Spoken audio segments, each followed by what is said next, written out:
Thank you very much. Thank you particularly to Boris for inviting me here. I should just say that Boris asked me, in his instructions to me on my presentation, asked me not to give a country-specific report, but to give a general overview of the BRICS and the global crisis. And I have to say that I've disobeyed him completely.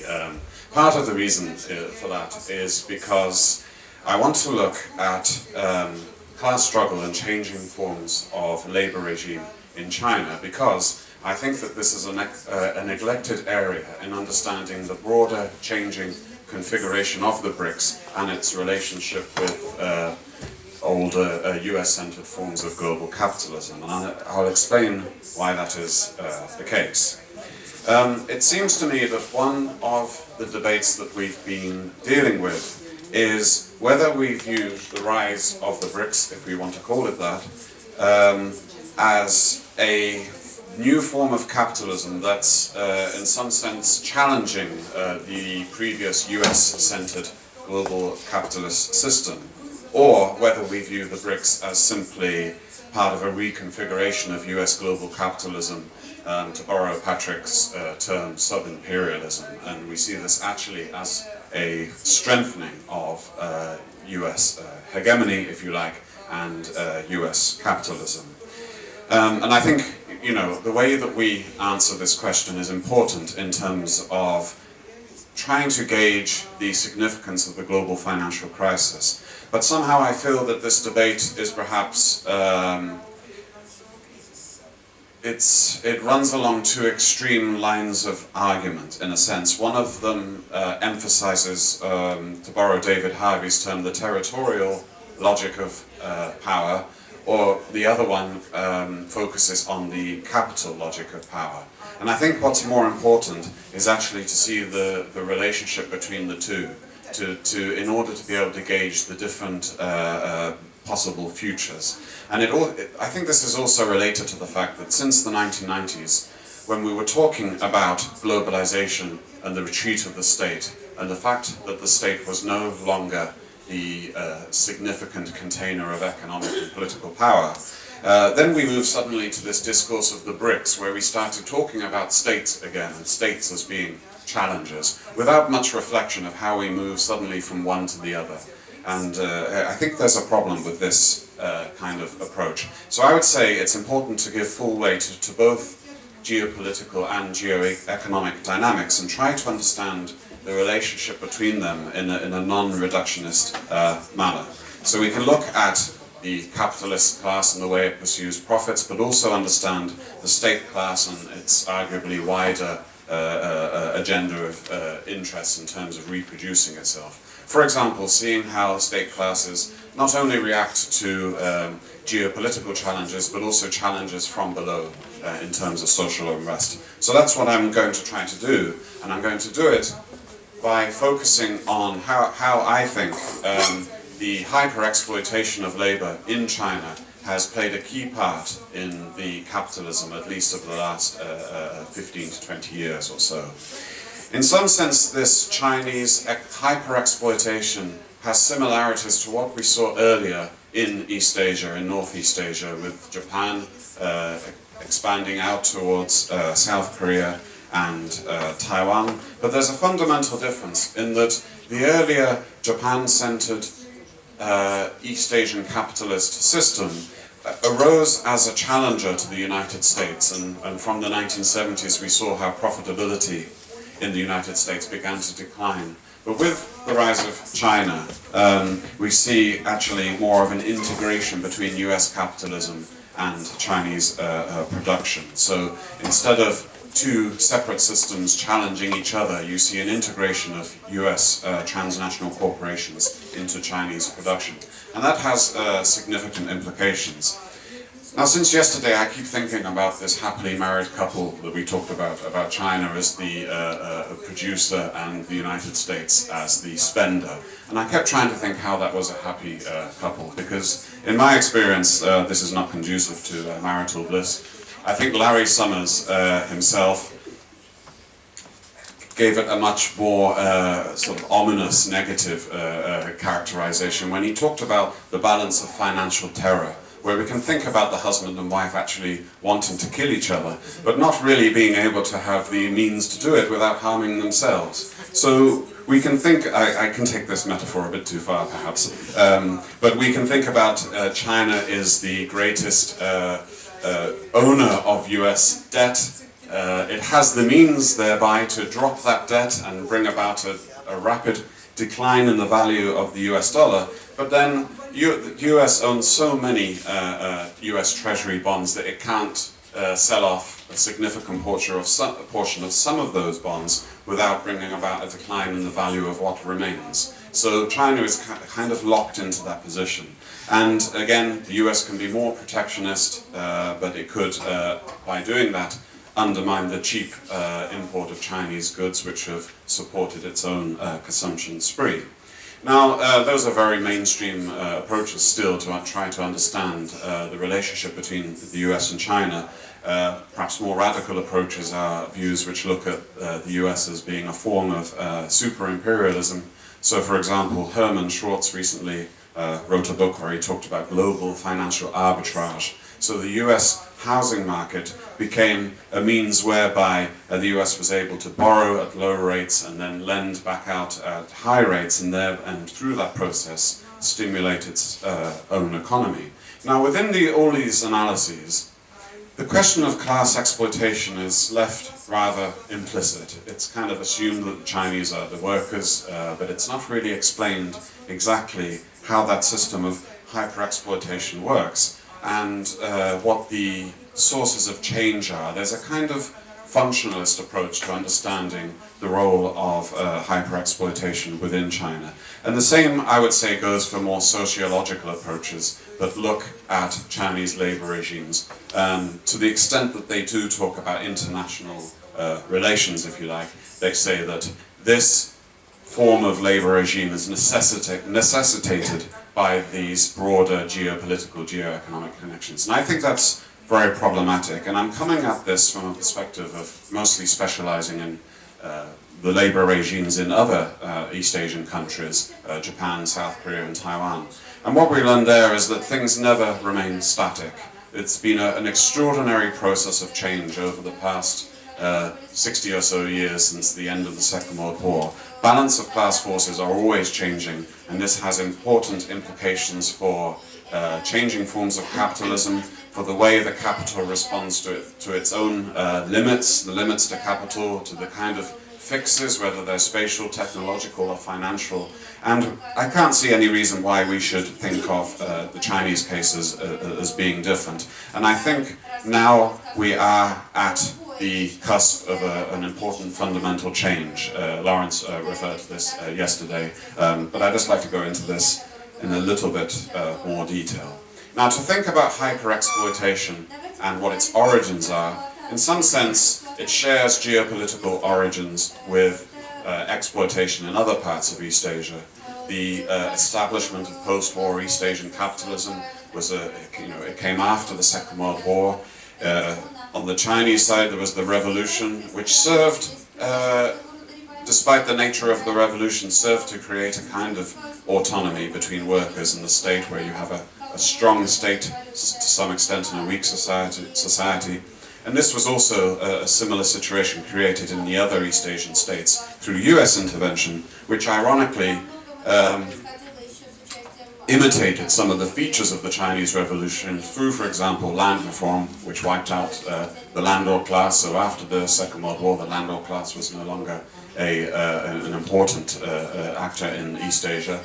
But to come to the specificities of Chinese hyper-exploitation, we also have to look at such things as, you may be aware of what they call the hukou system, which is an administrative system that sought to prevent migration from the countryside into the cities. This was specific to China.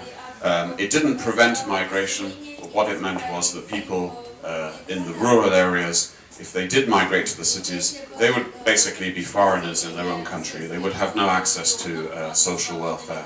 And this drove the price of labor down.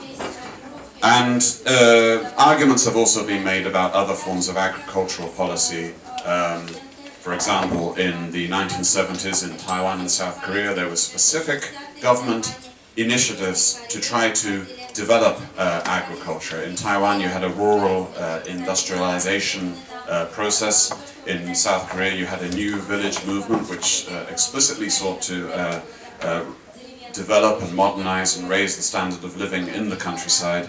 In China, you have something quite different, where you actually have a mechanism of extraction of wealth from the rural to the city areas. So these are, if you like, specific features that produce hyper-exploitation in China. Now, to think about sources of transformation, well, first of all, I can talk about transformation as a structural or even a theoretical reality, if you like. Beverly Silver in 2003 wrote a book called The Forces of Labor, where she theorized this process in contrast to people. It's a mainstream view, but also economists like Robert Brenner, they argued that there was a race to the bottom in wages and working conditions. Well, Beverly Silver said that this is not true, because, okay, you do have spatial relocation of production, but that always creates new working class communities, it creates new subjectivities, and it creates new forms of militancy. And she shows this empirically by looking at, as an example, the manufacturing industry, the car industry, began in the northern part of the United States, centered around Detroit, but then you had the emergence of working class communities, and then it relocated, first of all, to the southern part of the United States, then after the war to Western Europe, then to Southern Europe. 1970s, capitalists had had enough of this, they couldn't find that eternally exploitable working class, so they decided to relocate to the authoritarian countries, the newly industrializing countries, to Brazil, to South Africa, to South Korea. But even then, in the 80s, you saw the emergence of working class communities and workers' struggle, which had important implications if we think about how politics also transformed as a result. We think about Lula as an ex-union organizer. Cosatu in South Africa became part of the tripartite alliance with the ANC.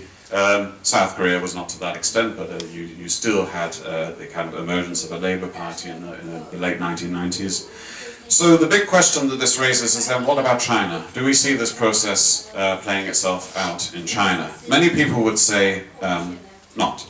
They'd say, still hold to this idea of hyper-exploitation in China. They talk about the role of state repression in China, which prevents this. Although again, of course, I would have to say that South Korea and Taiwan, for example, were the capitalist world's, arguably the capitalist world's most repressive states, and still we saw the emergence of workers and democratic struggles there, so it didn't really prevent anything. Now in the paper that I've written, I use a concept from Antonio Gramsci, passive revolution, to try to understand how the state responds to these kind of challenges. Not just challenges from below, but also international pressures. We can think, for example, that the Chinese state is very mindful of what's happened in other countries, such as South Korea and Poland, where working class struggles emerged to challenge state authority. So they have the lessons of history from other countries, if you like. But also, of course, they have to deal with this social unrest. Not necessarily through democratization, or bringing those social actors into the political process, but at least through a process of trying to, a mix of consent and coercion which can contain these class struggles. And I think we can see this in China since the 1990s. Now, working class struggles in China, as I'm sure you're aware, they can be classified into two main groups: the struggles by workers who have been laid off from privatized state-owned enterprises, and the struggle of the migrant workers who have relocated from the rural areas into the coastal and city areas. Now, these working class struggles tend to be, to generalize, not organized. They tend to be spontaneous. They are often, or at least most of the time, directed towards the infringement of rights, what they consider to be their rights. So related to such issues as non-payment of wages.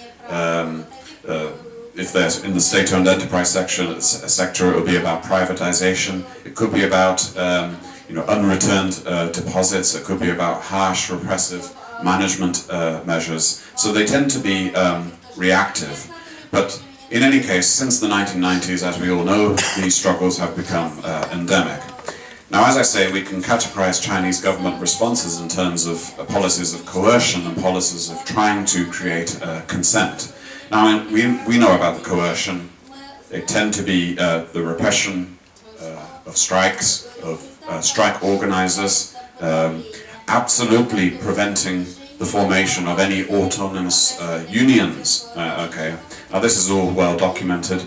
In terms of consent, how has the Chinese government sought to elicit the consent of workers? Well, we can see several legal reforms since the 1990s, the trade union law in 1992, the labor law in 1995, and most recently the labor contract law in 2008.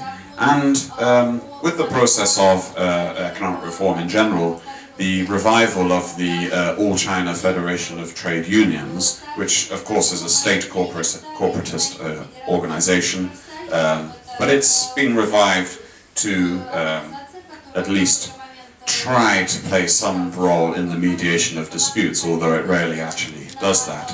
And of course, the criticisms that are made is that these reforms are fairly meaningless without the freedom of association, which doesn't allow workers to really make use of the legal provisions. And of course, one of the things the Chinese government did was to remove the right to strike from the constitution as well in the process of economic reforms. So it's a very mixed set of reforms, and often analysing them can come down to saying, is the glass half full or half empty? But I would say that there at least is a potential there, in the sense that the reforms at least create a kind of ideological norm of equality between management and labour. Now, of course, rarely that doesn't work in practice, but it becomes a norm with which workers can make reference to in their struggles. And I think over time this plays a role, and I'll explain why I think that in a minute. But it's interesting that one of the features of this process of passive revolution is that the state, in some sense, introduces certain features of Western capitalist society as a means to, in a non-democratic fashion, so as a means to try to quell social unrest in that sense. And again, I'll talk a little bit about this. So there's the legal reaction towards increasing social unrest in China. Now, I'd also add the fact, Lawrence mentioned it yesterday, but we can see key differences between the successive administrations in China. Now, with the Hu Jintao administration, one of their key sort of ideological drives was this idea of harmony. There's endless talk about the harmonious socialist society. Now, to some extent, you can say that's down to the particular personal background of that faction of Chinese politics. So Hu Jintao, what they say in Chinese is called Planpai, which is the group which is located around the Communist Youth League, tends to be more based in the countryside. I think Hu Jintao originally, he had his administrative role in Tibet. This is in contrast to the Shanghai group of Jiang Zemin and actually currently Xi Jinping also from that group, although I'm not sure how that's influencing his particular policies, but basically more neoliberal. But also we can see this emergence of the concept of the harmonious socialist society as being a direct response to the real problem of increasing social unrest, at least a problem for the Chinese leadership. Okay. Now, despite these attempts, of course, exploitation has continued, dispossession has continued, unabated throughout the last decade. Nonetheless, there have also been other significant reforms under the Hu Jintao government. One of the key reforms was the abolishment of the agricultural tax, an increased investment in rural areas. Of course, there are limitations there, but also, as I mentioned, the 2008 labor contract law, which gives workers contracts, it gives them better protections to some extent. Of course, this was resisted by foreign capital in the process of drawing up this law, and again we can see all kinds of issues about how far it's implemented, considering that we don't have freedom of association in China. But I think what's interesting here is the global financial crisis comes, in the midst of all these processes. So there's already questions being raised about the sustainability of hyper-exploitation within China, and discussions surrounding the need to move away from that. Now, in terms of the impact of the global crisis, of course, one of the most immediate, going beyond that period where people were talking about delinking and the fact that China may actually avoid the crisis altogether. From late 2008, 2009, you saw mass layoffs and many migrant workers returning to the countryside. But at the same time, you see increased discussions within the government of the need to move towards this model of domestic consumption, at least a recognition of the unsustainability of the present model. And this was actually written into the 12th five-year plan. Now, of course, again, there's these measures, concrete measures have actually been very mixed. For example, the stimulus package that was passed in response to the crisis was very much focused on investment, not relatively little of it was focused at raising household consumption. And so we can still see household consumption in China being chronically low. But I think more significantly, it's perhaps like the French Revolution, it's too early to tell what the implications of all this are going to be, but we can see discussions emerging and that raise increased signs about the possible end to this low-wage era. And it's interesting that despite the crisis, there's been chronic labor shortages in China actually since I think early to mid 2000s, but these have continued.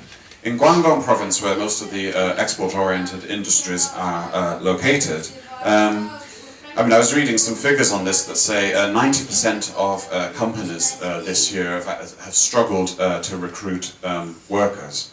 And this is bound to have an important impact on rising wages. We can see this with the increased level of wages. And it's led to many people to talk about this, what they call the Lewis turning point. If you're not familiar with it, it's this situation where a developing country makes the transition from labor abundance to labor shortage.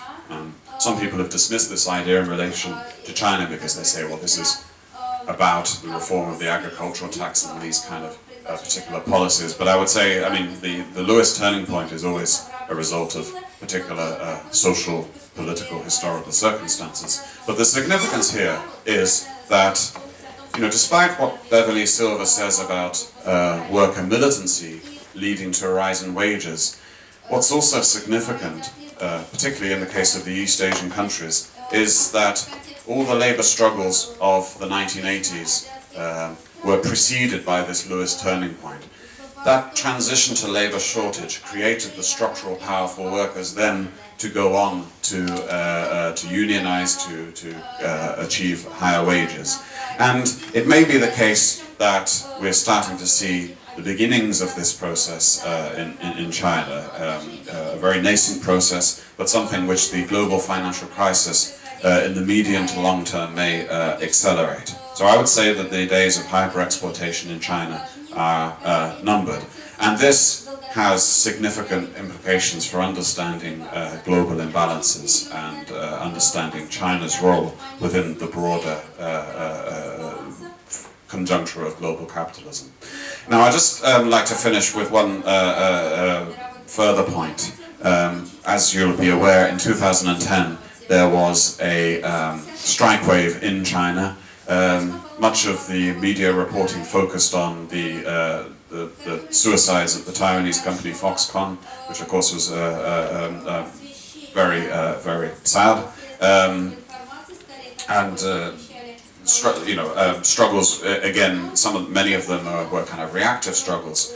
One of the most important struggles took place at a company called Nanhai Honda, which actually it's a Japanese invested company in Guangdong province in Foshan, and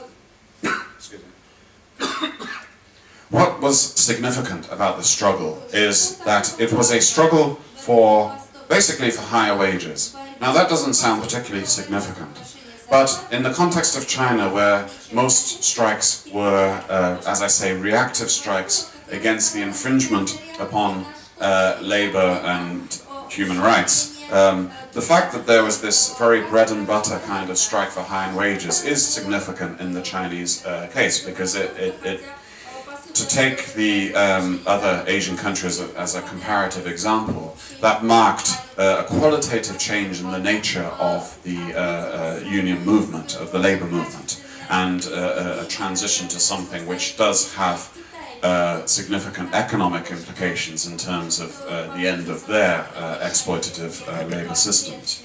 And we can see in the strike in Nanhai Honda the fact that these migrant workers were not first generation migrant workers, they were the second generation, which led to a change in their sense of class consciousness. As we see in the other Asian countries, first generation migrant workers tended to be much more submissive and docile, if you like. But when you got to the second generation, you saw the emergence of an explicit form of class consciousness. So these workers actually said that this is not just about a strike at our company, it is for the interests of Chinese workers more broadly. And until then, this argument was not really widely made. Workers were very unwilling to make these wider connections. And as I say, it was a strike for wage increases, not for example, violation of rights. And it was a strike that made explicit calls for what they called in Chinese reorganization. But what it effectively meant was for the democratization of the union in the company, which again was something that was not often called for in Chinese labor strikes. It was liable to invite repression from the government, which is very sensitive about these things. But what's also interesting about this strike is it also did not elicit a repressive response from the company and from the local authorities.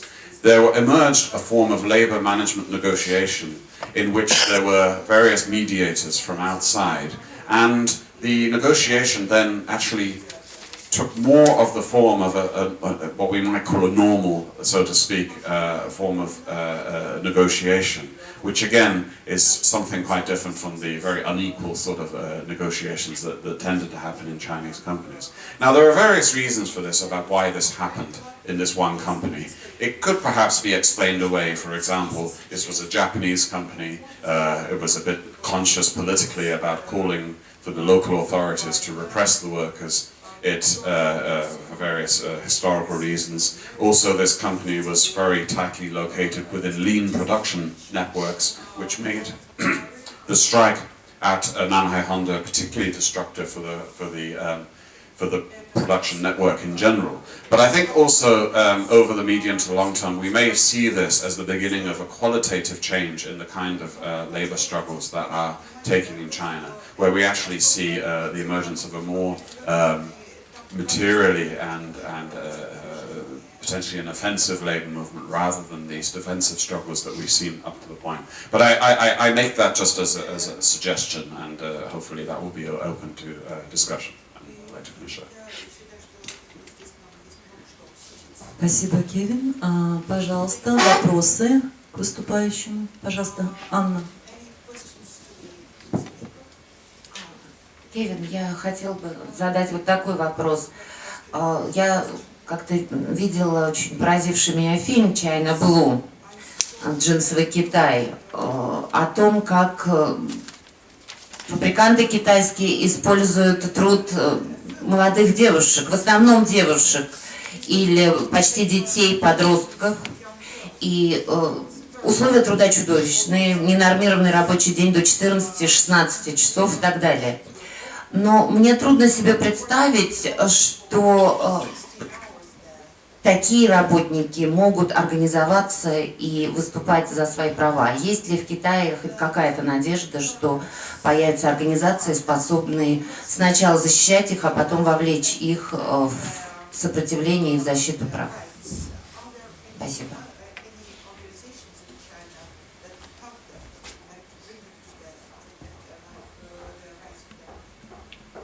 Okay, yes. Well, yes, there are various sort of NGOs within China that are there to help workers' struggles. Again, for me, I come at this from a comparative perspective, and we see the kind of labor conditions that we see in China were previously we'd seen them also in many of the other Asian countries. I can speak from the experience of Taiwan and South Korea, where you saw pretty much the same kind of thing. There are various factors that make Chinese labor cheaper, but in many respects they've imported the kind of factory labor relations that existed in those other countries, and it's part of the logic of relocation. Now, to take the example of South Korea, similar kinds of system, young women working in factories, particularly before they get married, they work for tend to be a period of about 6 years or so. They leave totally physically exhausted by the experience, and it has enormous health implications for the population. Having said that, in the South Korean experience, this was the area in which the labor movement emerged first in the 1970s. So there was a sense in which there was, even amongst these kind of heavily exploited workers, there's emerged a sense of real collective solidarity.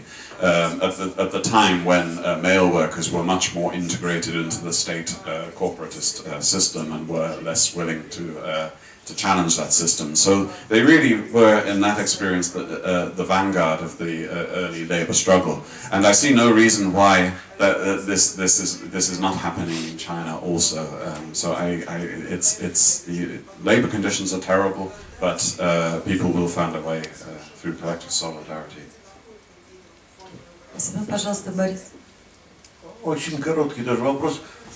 А какое-то место в коллективной памяти китайского рабочего класса играет революция 1949 года? То есть вот весь опыт борьбы, который был в Китае на протяжении 20 века? Или это наоборот в какой-то степени тормоз? То есть это препятствует мобилизации рабочих и объединению в новых профсоюзах, хотя бы потому что нет адекватной идеологии, поскольку коммунизм ассоциируется именно с тем порядком, который есть. Дополнение к этому вопросу. Вот какая-то связь политики с политикой, вот борьбы за экономические права, да, новых форм, и идеологическое какое-то есть влияние на идеологию?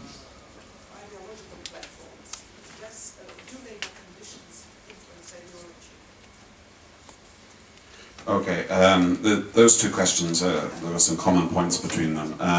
Now, in terms of collective memory, this has been studied. There's an American Chinese writer called Li Tingquan who has written articles and books about the fact that state, particularly workers in state enterprises, make common references to the Mao Zedong era in terms of justifying their labor struggles. So there is a definite influence there. I would say it's much less marked in the case of migrant workers who are by and large much younger, and so there's that. But in terms of memory also, I would say the memory of 1989 also plays a significant role, or it has done at least, in terms of repressing the drive towards independent unionism and workers' struggles, because 1989 was not simply the repression of the students, but it was the repression of the autonomous workers' federations that was established at that time. And those workers, particularly the Beijing Workers' Federation, was very heavily repressed through that process. And I think the very vicious repression of the workers' struggle in 1989, workers' protest, was it had a long-term influence on the movement. But I think again, this example of the Nanhai Honda strike kind of shows how that's coming to an end, in a sense that you're getting this new generation of workers who had come into the labour market after then, in the 1990s and the 2000s. So there's positive and there's negative legacies from the sort of China's modern history, if you like. So it's mixed. In terms of ideology, I mean,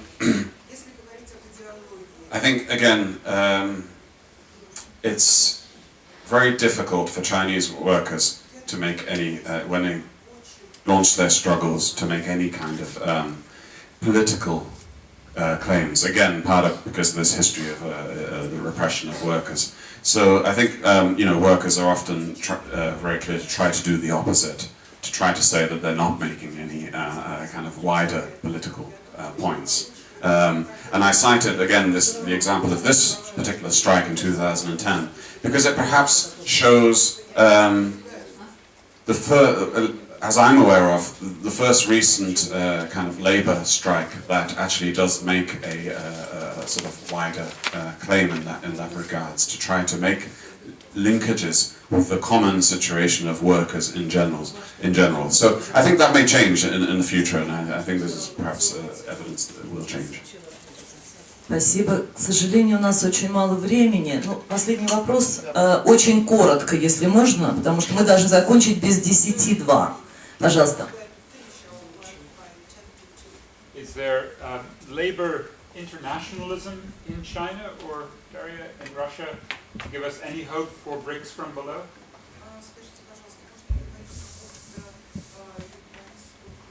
To be honest, the issue, it's a very difficult issue, labour internationalism. I would say there's been historically the exact opposite. Labour unions overseas do not regard the Chinese workers as being friends, if you like. If you look at the position of the AFL-CIO towards the Chinese workers, it's as far from solidarity as you can get. And this is not just related to Chinese labour struggles today, but it goes back to earlier East Asian struggles where they've pretty much done what they've done without the help of unions abroad. Okay, so I would say unions abroad have tended to be more of a hindrance than a help to Chinese workers' struggles. Of course, this obviously needs to change. There needs to be solidarity, but it's a challenge when many of the world workers regard Chinese production and Chinese labour as a threat to their own working conditions. That's probably one of the biggest challenges. Спасибо, Кевин.